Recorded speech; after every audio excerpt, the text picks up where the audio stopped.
In the firehouse, every second counts. The best tool for the job? A well-rested firefighter.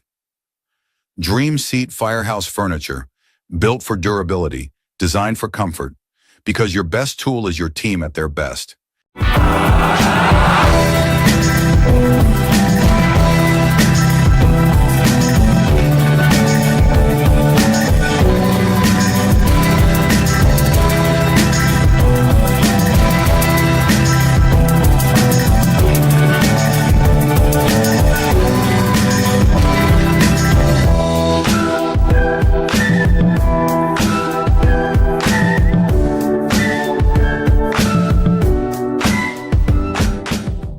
All right, welcome everyone to episode 5 of We Can't Believe They Gave Us a Show with Nick and Jim. I'm Jim Burneka. And I'm Nick Magoteaux. And today we've got a special guest named Chad DePew. Hey, appreciate you guys having me here. I can't believe they gave you guys a show either. So I know. Happy to be here. Like, and we're on show 5, so yeah, they haven't taken it away yet. We haven't been canceled yet, or they think we're in a basement like Milton or something. I'll try not to break that streak tonight. Yeah. So, you know, when we talk about wellness, there is so much to wellness, especially in first responders. And the thing that you really specialize in is the spiritual aspect. Mm-hmm. So, and what you created. So I love for you to just kind of just jump right in and talk about your conference. We're going to talk about your 4th conference coming up, but just this heroic deeds. How did this even come to be? Because it definitely filled in a pretty big gap of things that something important that we were missing. Yeah. Yeah, I appreciate it. You know, I'll address the quick answer first. You know, why do we specialize in faith-based wellness? And really the answer is there's a lot of great work happening out there in the area of, police and firefighter wellness, first responder wellness. So much of it is not like what we do or even what you guys do as a nonprofit. So much of it are government-led initiatives, which again are phenomenal. But because they're government initiatives, they generally leave faith out of the conversation. And, you know, we know both scientifically and anecdotally, those who have a deep faith generally report better wellness. And so that's the quick answer. I'll start the long answer now. So it really started, about 3-4 years ago now. So the co-founder of Heroic Deeds is actually my brother, and unfortunately he couldn't join us tonight. But really, the concept started in his heart, and it led to a conversation he and I had. At the time, he was a sheriff's deputy out in San Luis Obispo, California. Of course, I'm a police chief here in the Dayton, Ohio area. And this was spring of 2021. We're a year into COVID at this point. We're on the heels of rioting, protesting, police and fire just leaving the field in mass exodus, right? A lot of people just retired. Some retired early. Some just left.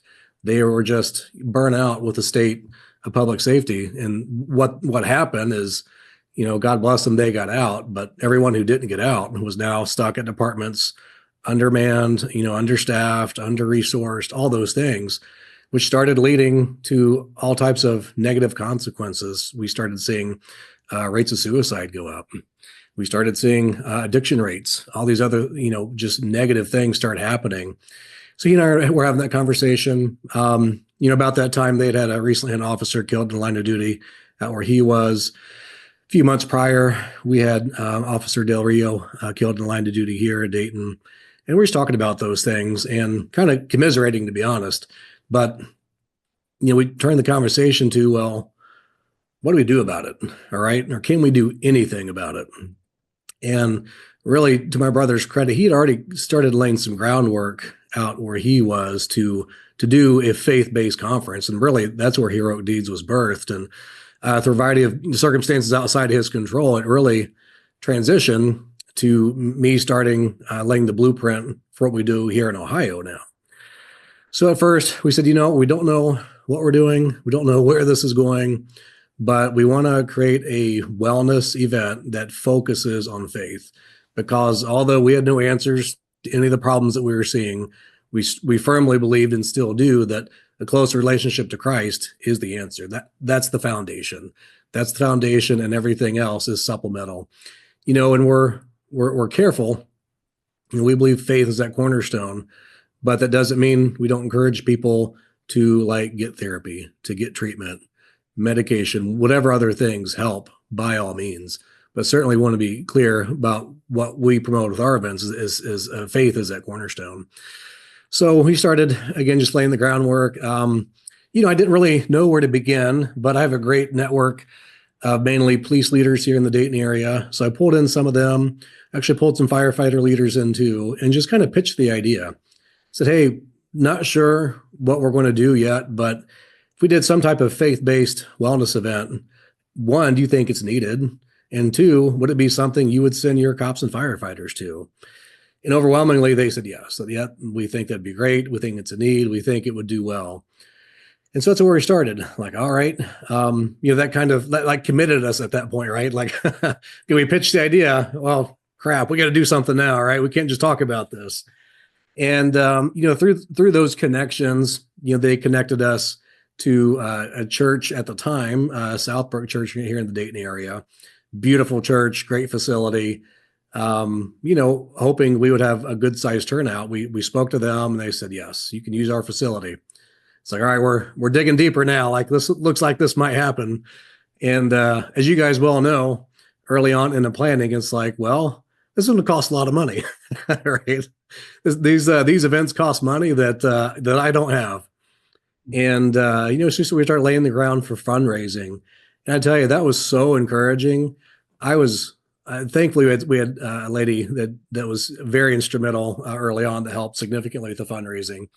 But personally, I was opposed to doing it myself just because one, I was kind of scared of it, I guess, and it's just really outside of my comfort zone. But really, through that fundraising process, it was very encouraging, and no doubt you guys see this too, of how many people are just supportive of that. How many they obviously everybody loves firefighters, right? I mean, let's go. You guys can nod, right? It is what it is.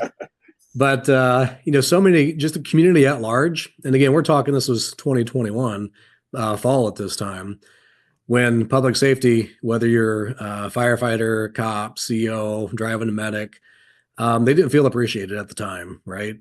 Because of the rioting and protesting, everybody just felt like they'd been just kicked in the gut. People were starting to lose hope, couldn't turn on the media at that time because none of it was positive. So we just saw so many community members and businesses say, yes, how can we help? How can we support? And they just started giving, not only financially, of their time. And that was really encouraging and probably early on, beyond just the, consensus of some police and fire leaders in the area that was necessary. Seeing that part of the community, just wanting to be a part of it, that really, validated to me that, hey, I think there's something here. So anyway, we put on our first event in March of 22. And you know what? One thing we knew we had to do is it's hard to get, first responders to come to anything wellness related. A lot of times, especially me being a police chief in the area, I'll see a great class, nobody wants to go. We all know it's good for us. We all know we should learn about these things, but we don't want to go, right? And throw the fact that it's faith-based on top of that, we're a niche within a niche now, right? So it's how do we talk about this topic in a way that's culturally relevant?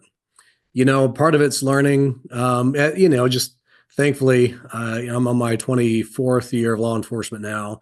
I got a good understanding how, non-Christian first responders kind of feel about church. And it's we need to do this in a way that kind of breaks down some of those barriers, makes them feel comfortable in a way that's meaningful to them. So what we decided early on, and you guys do a great job with this too, of giving an event a theme. And so our first event, our theme was Conquer the Chaos, because we just felt society at that time was just sheer chaos, and the first responder world was just chaos at the time. So we restructured it around a theme, providing that meaningful content, and and again, do it in a way that resonates with them. So again, not knowing what would happen, will anybody show up? Got a little nervous early on because I never put on a large first responder event like that. And well, it turns out we're all kind of last minute people. We like in January, 2 months before our conference, I think we had 40 registrations. I thought, well, maybe we'll get like 50 people there. Well, in the 6 weeks leading up to it, we had 200 people sign up. So we had about 230 at our first one. It went really well. And, we make it a priority for the first responders to not come alone, to bring spouse, partner, boyfriend, girlfriend, best friend, mom, dad, whoever that is. Bring whoever your support system is with you so they can learn these concepts as well, because that's another, limitation of government-led initiatives. Just because it is what it is. I can, as a police chief, I can afford to send my officers to some training as much as I see the need for their spouses or a partner, whomever, to go with them. I can't use my budget to do that. Right. So, a lot of us recognize the need of that. We're just limited. So we really want to make it a focal point of ours for them to bring somebody with them.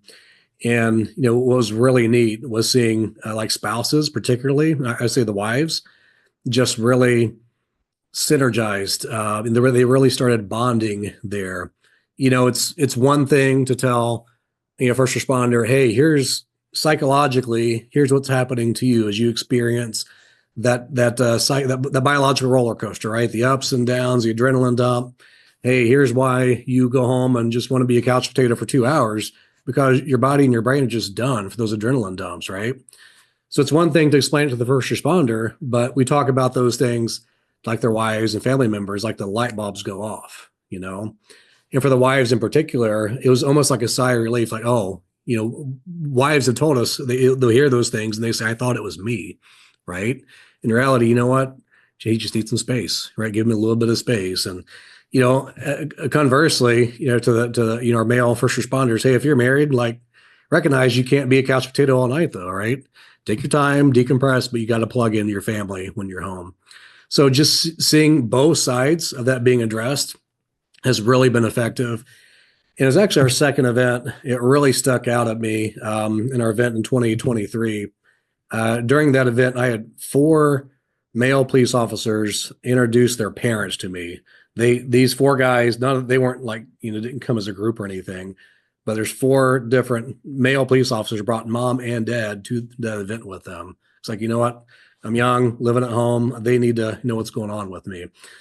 So seeing that happen has really been phenomenal, because we're able to not only give the responders coming, equip them with tools, knowledge, resources, et cetera. We're helping train their support system as well. And, we've heard success stories. Actually, when I was at your conference just a couple months ago, I was talking to a young firefighter and say, have you heard of Heroic Deeds? And he said, you know what? He said, I've heard of you guys. He said, I've never been to one of your conferences. He said, but I'm coming next year. He said, because there's a guy at my firehouse. He credits your conference with saving his marriage. And that's so humbling, right? We didn't do that, right? I think healing, through prayer and those things, I think God provides that healing. Yes, we didn't do that, but we helped set the stage, right, for that healing to take place. And that's just so humbling to hear. Conversely, I heard just a couple weeks ago, the exact opposite story. Somebody ran into, recognized my mom of all people, recognized the last name, and really thanked her, said, my husband and I have attended those events. And because of that, we started marriage counseling, and it went the other direction. It didn't work out for them, but this started the conversation for them. And so it's just it's stuff like that. It's just reminders of why it's important. We're helping to break down those barriers of what the training is. It's when we talk about, we hear the statement all the time when it comes to first responders and mental health: break the stigma, stop the stigma. Well, what does that mean, right? And really, and now in 2025, I think the stigma is kind of gone, right? So we recognize that first responders have these challenges. Now it's time to step up and do something about it, right? Where does the rubber meet the road? What can we actually do to help them, give them the tools to be healthy and whole, not only as a first responder, but as an individual? So that's what I love about what we do. I love that about your guys' event. Like it's real, it's genuine, and it's again, when I talk about the government-led initiatives, I'm truly not knocking them. They're just so limited. With us operating these nonprofits, we're able to do something that we know. In the case of you guys as veteran, firefighters, you guys know what the need is. It gives you the opportunity to really address those in a meaningful way. And again, to do it in a way that's culturally appropriate, because, talking about this stuff gets heavy, gets intense. It's got to be fun. Your guys' themes, crack me up sometimes. And, ours, we try to be that, kind of that almost edgy kind of, grunt style, patriotic stuff, that stuff that really resonates with guys and gals like us. So we just try to do it in that meaningful way.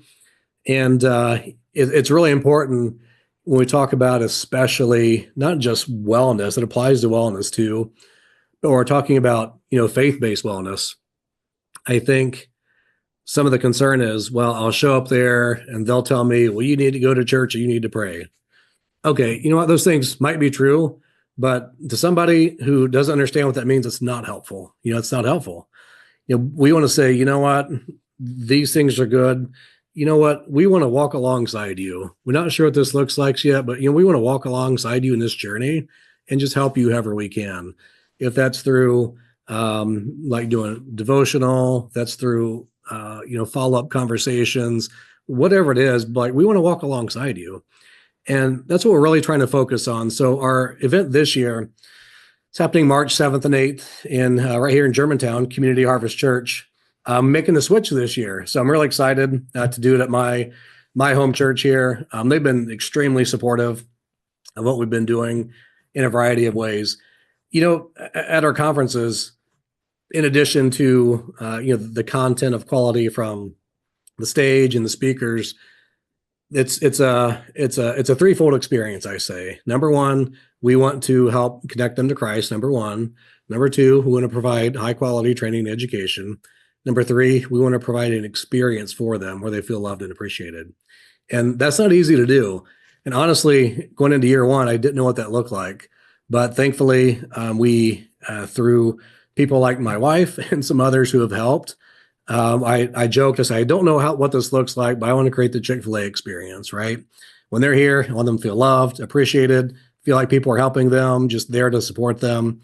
And so what it translates to, we generally, our events like a couple hours on Friday night and 6 to 8 hours on Saturday. We usually have about 70 to 80 volunteers during that 2-day period helping do just that. They're helping serve meals. They're getting snacks. They're just there to greet, say hi, talk to people, just do everything in front of and behind the house, take care of all those things just to create that seamless experience. And it's so humbling to hear some of the impacts of that.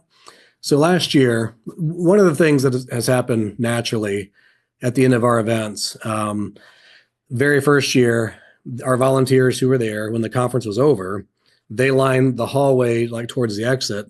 They just like formed a line. And as all the first responders exited, they just clapped, said, thank you, we love you, as people exited. And we've done that every year. And last year, I guess I'm accustomed to seeing it. It resonates with me that it's a special moment. But on our post-conference survey last year, we had somebody actually write on the survey. They're anonymous, but it sounded like a mail was writing it anyway. So I came to this conference hopeless, in a dark place, hoping to find the hope I was looking for. And he put, and when I left your event and those volunteers applauded me and told me they loved me, he said, I knew the hope was still out there. And so it's just those small things to create that experience for them in these events. And really that's rooted in, my desire, because again, over those last 24 years, I've gone to a bunch of training and a bunch of conferences. Most of them are average at best. And most of them, you're going to have somebody talk at you the whole time, right? So I want to make something that, is different than they've ever been to before. And so that's what we strive for. This year, again, doing it at Community Harvest Church in Germantown, which is going to be a phenomenal event. Actually, a lot of our volunteers for our conferences are coming from our church anyway, which is really nice. Our pastor here is one of our board members. So again, they're extremely supportive. But our theme this year is based off Proverbs 28:1, which is the wicked flee when no one pursues, but the righteous is bold as a lion. So our theme is bold as a lion. And the themes we're going to hit on is being bold and finding help, being bold and finding support, being bold in your faith, all those things. And we landed on that theme not by coincidence. It's because I've seen and talked to people who come to our events, say, you know what, leaving here, I feel a lot more comfortable going back to the firehouse or the PD and like talking about my faith and like, hey, you know what, I go to church, or hey, you know what, maybe you should too. Just we're so conditioned in the public safety world to when we go on duty that mask goes on, right? I'm no longer Chad. I'm Officer DePew, right? All of us are trained that way. Leave your home life at home. When you're at work, you're at work. And we all know that's just not the case, right? If you're getting a fight with your wife before you leave the house, or your dog runs over before you go on your shift, like you're probably gonna have a bad day. That's just the way it is. And so try to tell people to bury that stuff just isn't helpful. And same with the trauma and things that they're experiencing on shift. To expect, hey, you just saw something awful that most people pray they never see in their lifetime. You need to get over that and, go handle the next complaint or go to the next fire, right? You just got to move on. And we know that's just not helpful. So we want to really empower people in that boldness to say, you know what, I saw that messed me up. You know what, I need to take a couple of days off, or you know what, I need help. I need to talk to somebody. Or in regards to their faith, like, you know what, hey, I am a Christian, so when we're sticked up at this door, going to kick it in, can I say a prayer real quick? Most guys, newsflash, are okay. When you're about ready to, kick in the door, that you get real spiritual real quick if you think you're about to earn that final paycheck, right? So really just want to empower people to do that. And, really, I kid you not, so my brother and I, we were literally talking about, this past summer, talking about our upcoming conference. And I was sharing with him like, hey, I want to, have our theme around boldness. And, we love that verse, Proverbs 28:1, bold as a lion. It's like, we agreed on that theme, and no joke, within a half hour, we ran into somebody. We were here doing an event locally, ran into somebody who's like, hey, I came to your conference this past year, and I don't know what happened to me there, but ever since then, I'm going back and I'm praying for all the guys at work. And all of a sudden, I'm like just telling everybody about my faith. I'm like, yes, that's it, right?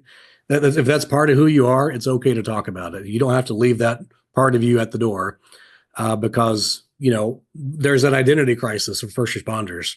Again, you're told to wear on that mask. Forget who you are. You're officer so-and-so or firefighter so-and-so, CO so-and-so, whatever it is. Leaving the biggest part of your identity behind. Well, it's no wonder we have an identity crisis, right?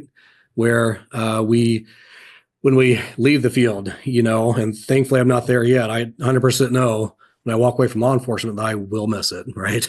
No doubt about it. And, especially guys and gals whose careers get cut short or leave outside of their control, or even when you're still in the job, you just struggle with that identity crisis, right? We feel like nobody understands us. We avoid social gatherings for that reason. So last year, at our conference, had a guy. I was talking to somebody. This guy's like, he's just kind of standing off to my side, just standing there stoic. I'm like, all right, this guy wants to talk to me, obviously. So I finished talking to the person I was talking to. I was like, hey, appreciate you being here. And later he said, just so you know, I didn't want to be here. I'm like, cool, thanks for coming, right? Glad you made it, right? Why are you telling me this? He said, my wife made me come here. He said, she saw this flyer. She made me come here. And he said, look at my arms. He put out both his arms like this. And he had, like all the cool cop tattoos, the thin blue line on one arm, he had like his badge on the other arm, like, hey, like cool tattoos, right? He said, I've only been a cop for 3 years. And he said, my wife and I, we've had so many fights because she tells me that I've changed since I've become a cop. He said, that makes me so mad. He's like, it's so defensive. And I tell her, I haven't changed. You've changed. He said, it dawned on me here that I'm telling her I haven't changed. But he said, look, I've permanently marked my body with police insignia. He said, I've changed. Like, yeah, you have, right? Can't go through these careers and not change. And I think that's what we need to be upfront about to these, the people in the fire academies and the police academies. Say, you know what, this job will change you. It will, 100%.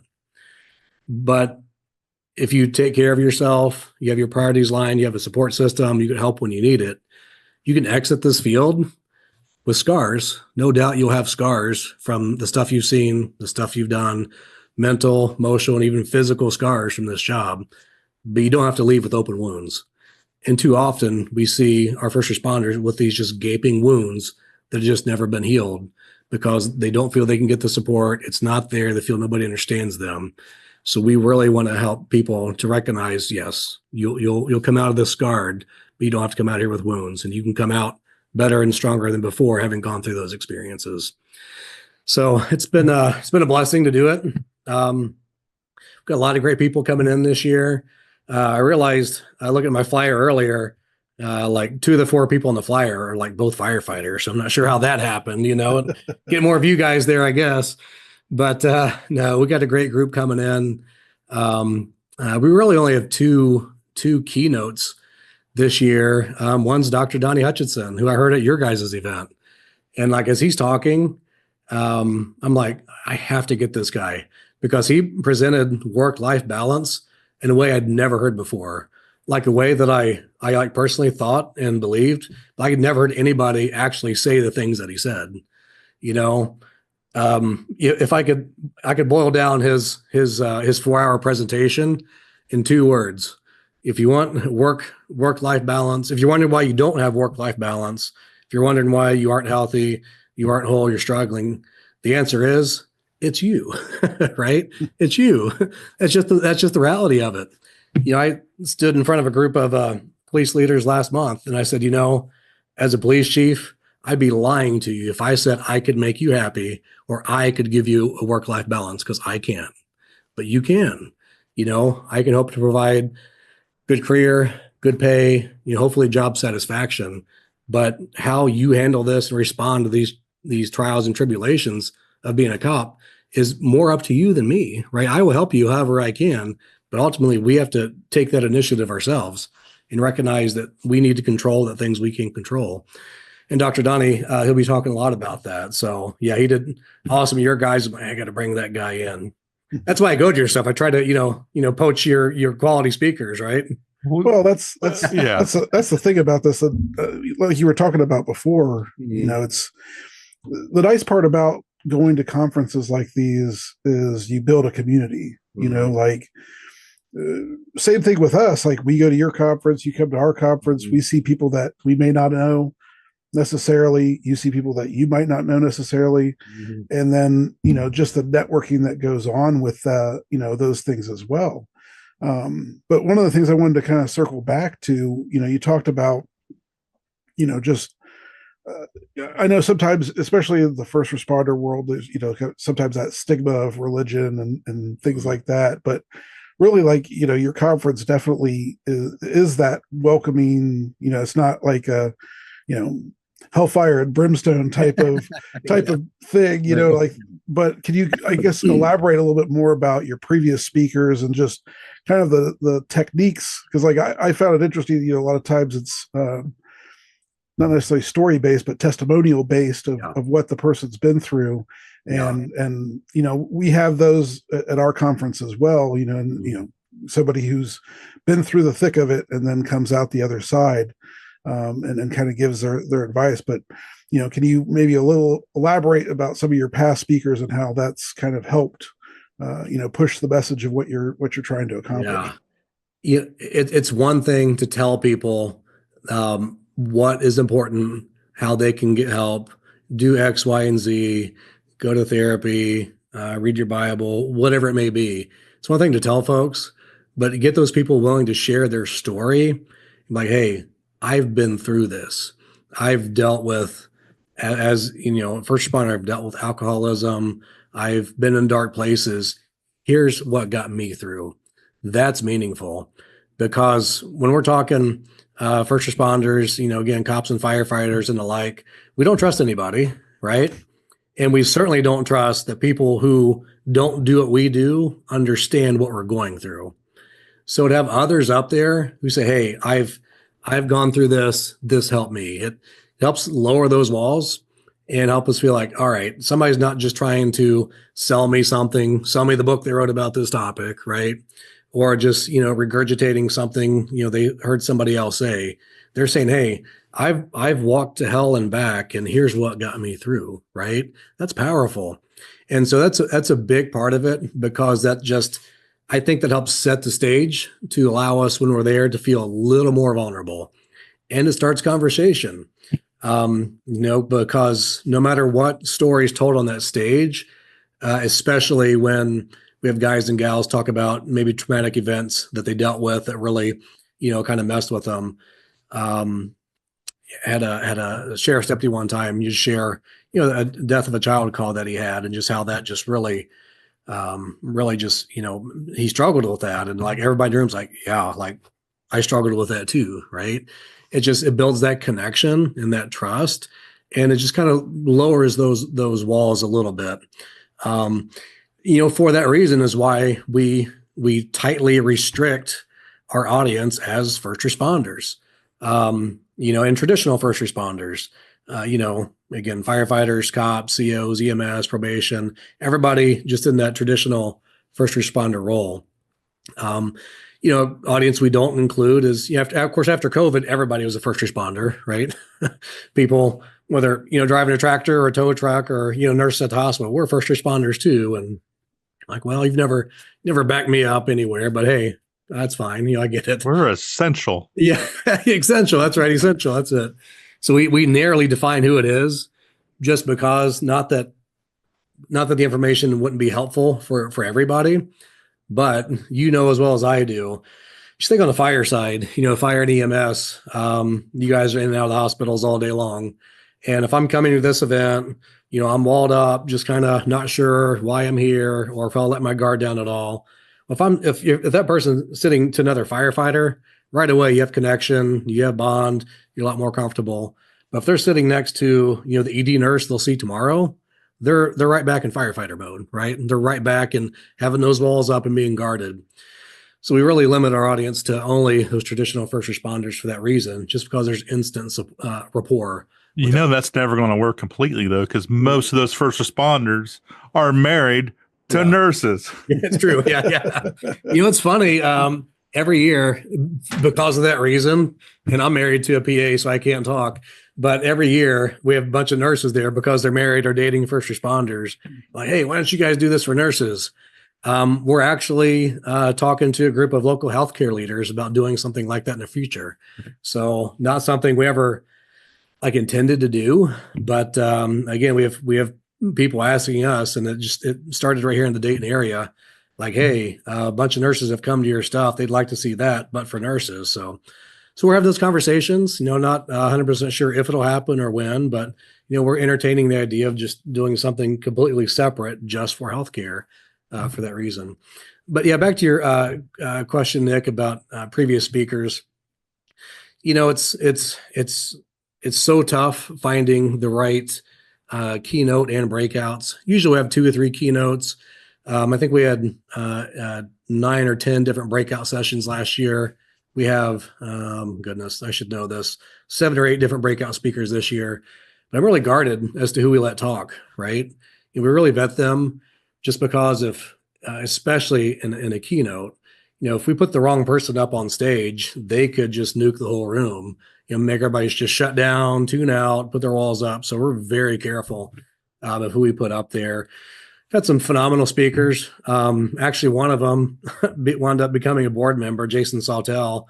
The first time I attended your all's conference, your conference, I really wanted to go just to see, what you guys are doing. But really, I wanted to learn more about firefighter culture. And literally, as I'm there, I'm literally on Amazon, trying to find books about firefighters, just to learn more about you guys. I came across this book called The Rescuer. And I started reading it, and I read it in like 2 days. So yeah, that's how you know it's a decent book. Like if a cop reads a firefighter book and can't put it down, like it's got to be good. Yeah. Same with that book called Overcoming Tuesday. Like I read that one pretty quick too. You know, I think you probably heard of that one. That that guy's mug is on there. You know, Just a couple bathroom breaks, and remember, everyone, any book is a coloring book if you have crayons. Yeah, that's right. Yeah, but and actually at your conference, I emailed Jason Sotel. I'm like, hey, reading your book. Don't know if you do speaking at events, but would love to connect. Thinking, well, I'll never hear from this guy, right? He emailed me like that same day, like, hey, here's my cell phone number. Call me. Like, oh, okay. And he just hit it off with him. Jason's a great guy. He came and spoke at our event in 23. And since then, we've just become really tight with him and his wife. And he's now one of our board members. And he's been such a great help. He's one of those, who's just walked through that fire from childhood trauma to trauma on duty, just all those just gnarly things, which are so common in our public safety culture. He's able to talk about it in a powerful way because it's personal. And so he came a couple of years ago. Jeremy Stallnecker with Mighty Oaks. He came and spoke at an event for us we did in Xenia last month. Powerful speaker. Now, Jeremy's not a first responder, but he's a Marine Corps veteran. And of course, Mighty Oaks does phenomenal work for veterans and first responders. So we've really tried to find people that are really dialed into that first responder community and culture to just deliver that message in a powerful way. And so the format of the conference is usually 2 to 3 keynotes with some type of critical message. And generally, like Dr. Erica Berkeley, she spoke last year, did a phenomenal job. And she talked everything, the psychological impact of trauma on our brains and bodies as first responders. She did her EMDR demo on stage and did all those things that, we expect a clinician to do. But towards the end, like she brought it around and talked about the importance of faith, right? And so everybody who we bring is whatever they're talking about is going to integrate how faith is a cornerstone of that healing and hope, with what they're talking about.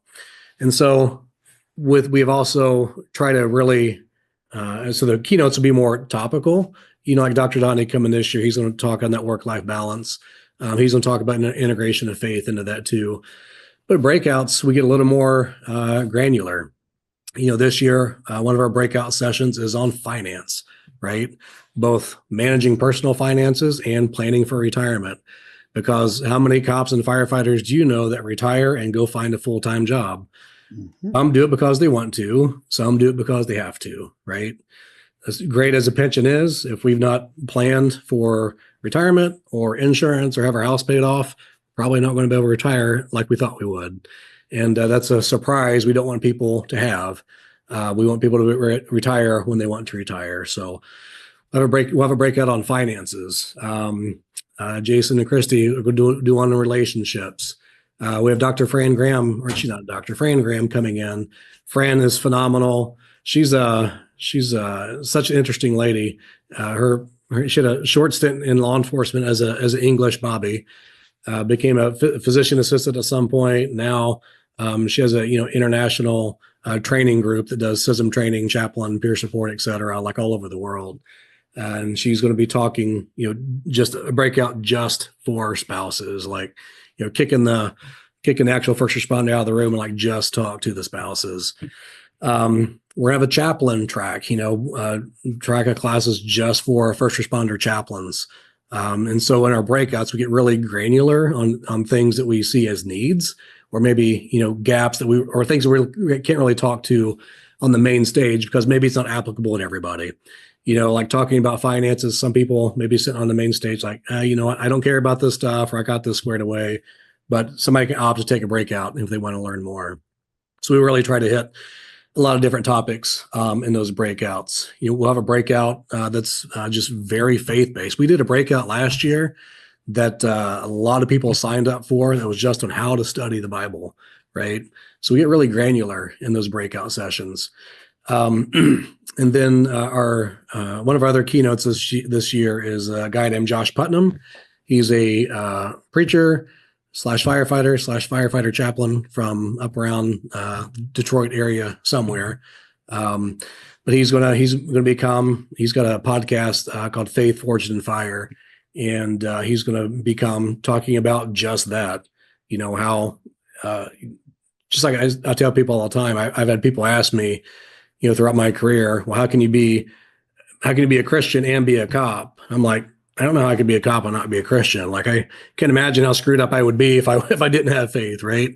And so he's really going to talk about that forging process we go through as first responders and how faith is so critical to lean on when we're dealing with those things. And the other thing I didn't mention earlier is the chaplain program.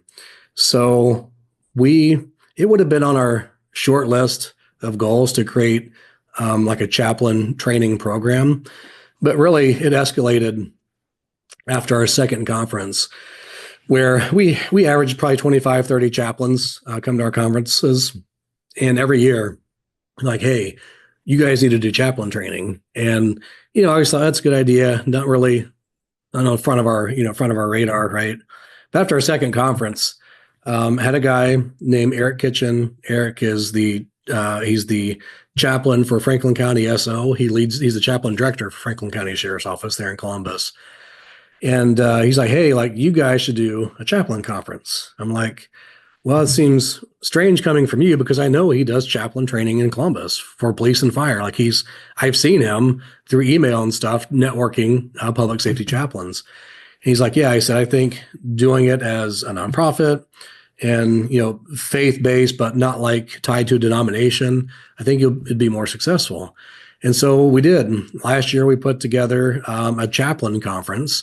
So in addition to our Responders in Faith conference last year, we had, I think, about 244 at the Responders in Faith conference. But at our chaplain conference, we called it the Heroic Deeds Chaplains Shepherding the Sheepdogs Conference for First Responder Chaplains. We had 62 chaplains show up for our first chaplain conference.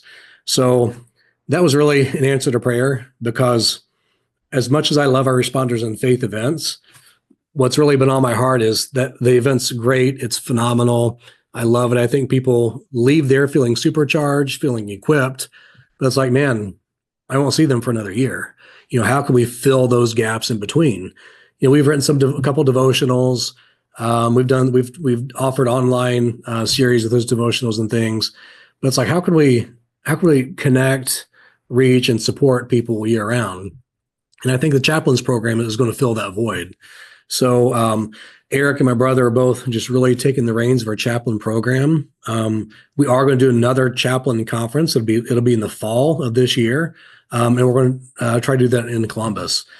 But our goal is to grow that chaplain program so we can provide chaplain training, chaplain certification, and we're even, talking through what it may look like to provide chaplain resources, provide actual chaplains to agencies.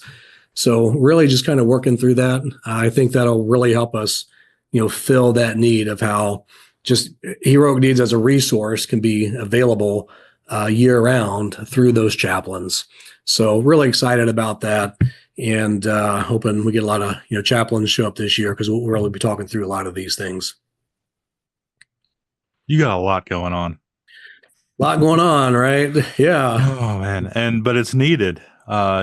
You are definitely filling a major gap in with this conference, and you've got a little bit of what I've got too, which is where you have those interactions, that your conference has done something powerful, saved a life, saved a marriage. And that's the same thing that we've seen too. And that's why I keep coming back for more. I'm a sucker, every year I used to try to get out of it, but something would happen and I'd be like, all right, I'm in. And I don't even fight anymore. I just know I'm in. And yeah, right. And you're the same way, because this is definitely impactful. I appreciate it. And how could we stop, right? And I say we, meaning, you guys included. And it was always my goal that we, as a nonprofit, that we would do what we do, but also be a conduit. Maybe there's somebody who wouldn't come to our event, but they'll go to yours, right? And if I can help get them there, then that would be phenomenal. And maybe vice versa. I really just want to see our first responders get help where in a way that's meaningful to them. And maybe that's not through us, but man, if somebody says, I don't want to go to your thing, I'd like something else, say, hey, call my buddy Jim or Nick, right? So just being that conduit to guys like you, being plugged into like Mighty Oaks, and those type of things, like, hey, if not what we're doing, like, how can we help them find something else that is a good fit? Because really it's just all about, we want to help change lives, right? And maybe even save lives. Every time I see, and it popped up on my phone today, like, I've struggled, it's the Officer Down memorial page. I've struggled with like maybe deleting that app, because every time, and it happened today, literally I was on a Zoom meeting earlier, and see a notification pop up, officer killed in line of duty. And like, I hate that so much. Like, I literally hate that. And especially when we see an officer or a firefighter or another public safety official take their own life, like, that's heartbreaking. That's heartbreaking. And I'll be honest, 20 years ago, as a young know-it-all, I looked at suicide much differently. I just said, the person's selfish. How dare they? Now it's like heartbreaking, because really it's just a person that's lost hope. They've lost hope. They feel like the world will be better without them. And if we can remind them that that's not true, and they stop that decision, then it's worth it, right? And so, however, if it's not us, our Hero Deeds directly, if it's Brothers Helping Brothers, if it's Mighty Oaks, whoever, if we can help cast that broad net so our first responders know that hope and healing is possible, and to not give up and to stay in that fight, then it's mission accomplished. Well, that's, I think, one of the things, like, we've always talked about, with our conference, we don't, people think, oh, well, there's competition, or, you're voting, you're fighting for the, for people to come to your thing. And we kind of think of it the opposite way. Like, just like you said, it's like, if this might not be for everybody, what we put on, and that's fine. And what you put on might not be for everybody, and that's fine too. But giving them the resources, giving them the tools to, empower them to find help. Because, like, I think Jim can back me up on this as well. Like, oftentimes, and I'm sure it's the same for your conference, people come to the conference not necessarily, they're having issues already, and they're coming to the conference to figure out how they could mitigate those issues. So they might not portray that, they might not show that, that's the internal struggle, right? Yeah. But it's one of those things that, that's why it's such an important thing. So, it's, you're 100% right. Like 1,000% right. There's so many that go to our shows that like are just an inner turmoil, but nobody knows. And they're there under the disguise that they're just trying to get resources for their department. And they are. Yeah. They are, but a lot of times they themselves are searching for something. Yeah. Yeah, absolutely. And like, why I know that? Because I was that guy. Right. I was that guy. So I know it exists, and I know I'm not alone in that. Yeah. No. And quite opposite, you're 100% normal, right? It's well, Chad, I mean, well, no. Don't get carried away. I take that back. Like 85% normal. Even if you had not been a firefighter, you probably. The fact checkers are going to pop up on that one. Right. Yeah. We just got deleted. Show just got banned. Yeah. It's, I look at, what you guys are doing and others as, we're force magnifiers. As a matter of fact, I thought of you guys today, just recently, of course, in our fundraising window, I had two businesses. Hey, like, we would love to support you, but we're not allowed to support faith-based organization, like, I know you could support, right? Those brothers helping brothers guys, right? So it's no competition because we're all trying to help the same people. And, if I can help you and you guys, allow me to be here, is a big help to us. Like it's a win, because it's not about me. It's not about Jim. It's not about Nick, right? It's about serving these public safety guys and gals that we love. Now, sometimes we may not like them, but we love them, right? Well, it's the more people we can help, the better off everybody is, right? Exactly. I mean, this job is tough enough without, trying to have a dick measuring contest, right? Like, so it's. Are you allowed to say that on here? We'll find out. Yes, we will. See if Mark's paying attention or not. But I mean, that's the thing is like, we don't necessarily see each other as competition. We don't see other conferences as competition. If you go to a conference and you're helped by that message, that's what's important at the end of the day. Right. Yeah, absolutely. And that's why it's great that, we have our relationship that we do with you guys, that you have it with us, that's the huge thing. It's just, we can't do it alone, and there's no need to monopolize it. Right. The more people that get it, the better off we all are. So, yeah, like I said, it's bigger than all of us. It's bigger than all of us. And, when we put aside ego, pride, we put the mission first. I think we're all better. And I think it's more genuine that way. Right. Again, we're dealing with guys and gals who are not trusting to begin with and skeptical, and they see that. If they see people just in it for themselves or promoting themselves or promoting their organization, like they see that and they don't trust it. But they're like, oh, hey, you work with so and so and them, and like, yeah, well, that's anybody wants to help you. One of the important things about vetting the right speakers, right? Like Jim and I always are very guarded about who we bring in and everything like that, because you don't want it to be a commercial for product X or book Y, right? Like we've had people that have had books, but the message of what they're putting out there is significantly important. That hey, if you want to buy their book, that's great, but this is why they're here. So exactly doing that, and I know your conference is the same as ours in that fact that you do your due diligence and ensure, like, you're not promoting somebody's products or whatever. So I heard Simon Sinek. I was listening to a podcast he was on today, and he was talking about this exact same topic. He said, he's like, I hope people buy my books and listen to my stuff. He said, but you'll never hear me like trying to sell it. He said, my goal is to connect with them, communicate with them in a way that they want to learn more. He said, I'm not trying to make a point to people. I'm trying to make change. Right. And that's so valuable, and, we're of course not knocking the book thing. Like, when I heard Dr. Donnie speak at your conference, maybe he plugged his book. I don't know, but I'm like, I got to get this guy's book. Right. Yeah. And, when Jim's book coming out, like I got to get Jim's book, 'cause I like Jim. Right. Mm-hmm. And so that's what it's all about. And and those things are all tools. Of course I'm a book nerd anyway, but I love reading that stuff, especially when it's first responder focused and Jim's. I mean, no joke. The reason I love yours is because it's just very genuine, very raw and real. And I think that's why you'll be successful with it. Well, thank you for that. I appreciate that. Mm-hmm.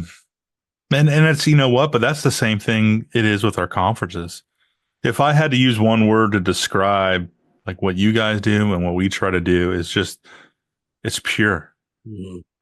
Like there is no like outside reasons, rationale. Like it is genuine and it's from the heart, and we just want others to be better. And we want to give them the resources. Yep. And there's nothing more than that. Our payment for doing all this hard work is making others better.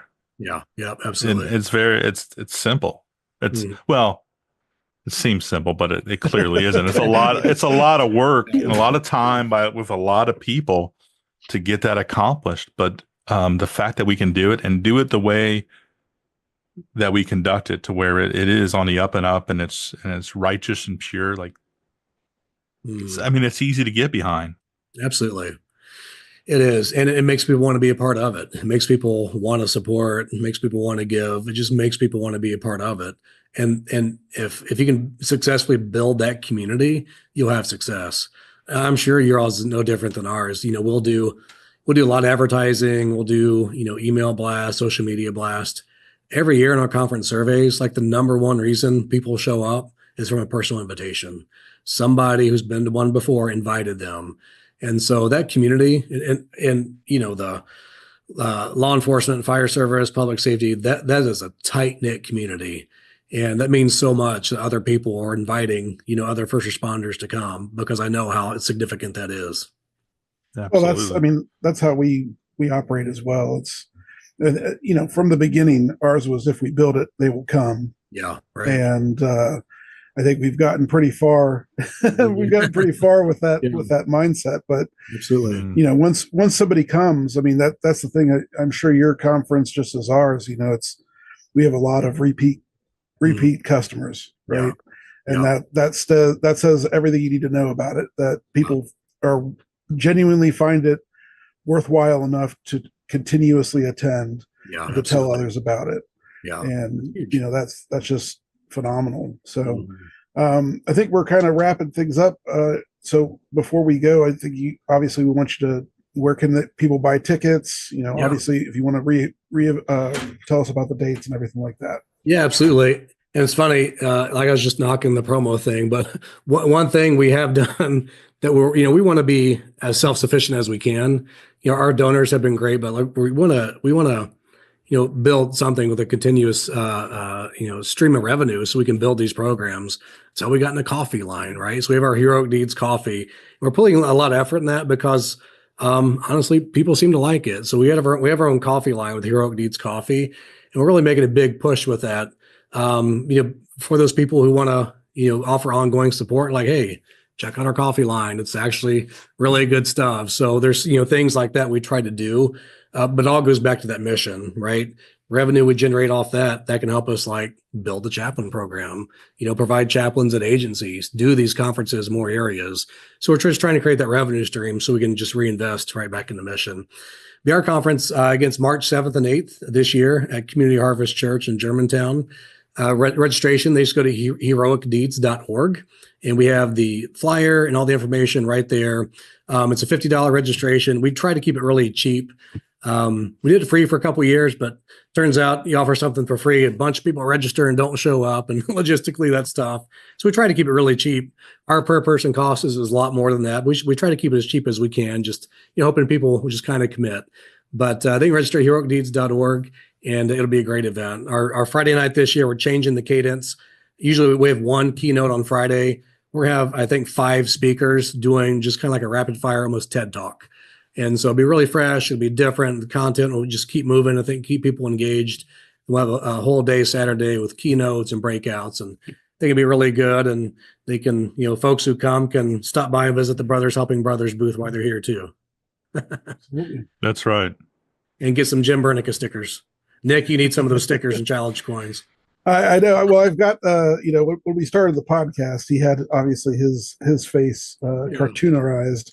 Yeah. So I got my face cartoonerized. Nice. And I expect a Nick Magoteaux challenge coin next. Yes, absolutely.